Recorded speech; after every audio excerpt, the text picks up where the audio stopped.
एक सेठ रेल से उतरा। उनके पास सामान ज्यादा था, घर थोड़ी दूर था, तो आसपास किसी कूली किसी मजदूर को देखने लगे। तभी एक मजदूर सेठ को दिखाई दिया तो आवाज देकर उसे बुलाया और कहा, ये सामान है जो मेरे थोड़ी दूर स्थित घर पर लेकर जाना है, बोलो कितने पैसे लोगे। मजदूर आम आदमी नहीं बल्कि कुछ विचित्र था। उसने कहा, साहब पैसे जितने देने हैं दे देना, पर मेरी एक शर्त है। सेठ झुंझला उठा। मजदूर और शर्त खींचते हुए बोला, बोल क्या शर्त है तुम्हारी। शर्त यह है कि रास्ते में चलते हुए या तो तुम मुझे कुछ सुनाओगे या मैं जो कहूंगा वो सुनोगे। अब आसपास कोई दूसरा मजदूर न होने के कारण सेठ के पास कोई चारा भी नहीं था। सेठ बोला, ठीक है चलो। मजदूर ने सेठ का सामान उठाया और चलने लगा। चलते चलते मजदूर बोला, आप कुछ सुनाओगे या मैं कुछ कहूँ। सेठ ने खिंचते हुए कहा, नहीं भाई तुम ही सुनाओ। मजदूर ने कहा, ठीक है मैं ही सुनाता हूँ, फिर जो कुछ भी कहूँ उसे पूरे ध्यान से सुनना। और मजदूर पूरे रास्ते बोलता गया। सेठ का घर आ गया। मजदूर ने सेठ का सामान रख दिया और सेठ ने जो भी पैसे दिए वो ले लिए और बोला, सेठ जी आपने मेरी बात ध्यान से सुनी या नहीं। सेठ ने कहा, मैंने तेरी कोई बात नहीं सुनी। मजदूर बोला, सेठ जी ये आपने अपने जीवन की सबसे बड़ी गलती कर दी।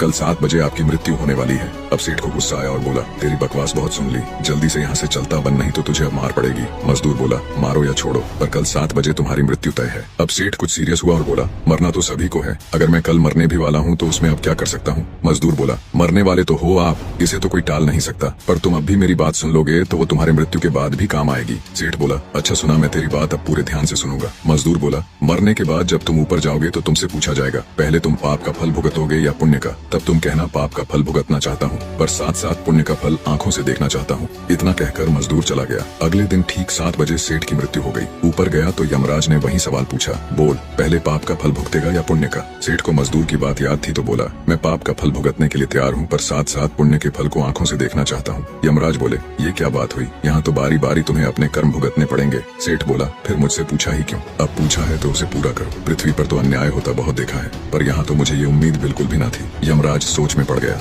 बात तो सही कह रहा है, पूछ कर ही गलती कर दी। अंततः विवश हो यमराज सेठ को ब्रह्मा जी के पास ले गए और पूरी बात कह सुनाई। ब्रह्मा जी ने जब सारी बात जानी और अपने पोथी पत्र पलटे तो उन्हें भी इसका हल नहीं मिला। कोई ऐसा नियम नहीं था जिससे जीव की दोनों इच्छाओं को साथ साथ पूरा किया जा सके। ब्रह्मा भी विवश हो सेठ को परमात्मा के पास ले गए, साथ में यमराज भी था। परमात्मा के पास पहुंचे तो उन्होंने ब्रह्मा और यमराज को वापस भेज दिया। अब रह गया सेठ, तो ईश्वर ने कहा, बोलो तुम क्या कहना चाहते हो। सेठ हाथ जोड़ बोला, जी मैं तो शुरू से एक ही बात कह रहा हूँ कि पाप का फल भुगतना चाहता हूँ और साथ साथ पुण्य का फल आंखों से देखना चाहता हूँ। भगवान बोले, धन्य है वो गुरु रूपी मजदूर जो तेरे अंतिम समय में तेरा कल्याण कर गया। अरे मूर्ख, उस मजदूर के कारण ही तू मेरे सामने खड़ा है। तूने अपनी आंखों से मेरे दर्शन कर लिए, मेरे दर्शन मात्र से तुम्हारे सारे पाप नष्ट हो गए। अब इससे बड़ा और क्या पुण्य देखना चाहता है। निष्कर्ष, गुरु हमें कहीं भी और किसी भी रूप में मिल सकता है। गुरु की हर बात ध्यान से सुननी चाहिए, पता नहीं कौन सी बात कब काम आ जाए। सभी गुरुओं को मेरा सत सत नमन। जीवन में सही मार्ग दिखाने वाली ऐसी ही और वीडियो के लिए हमारे साथ जुड़े।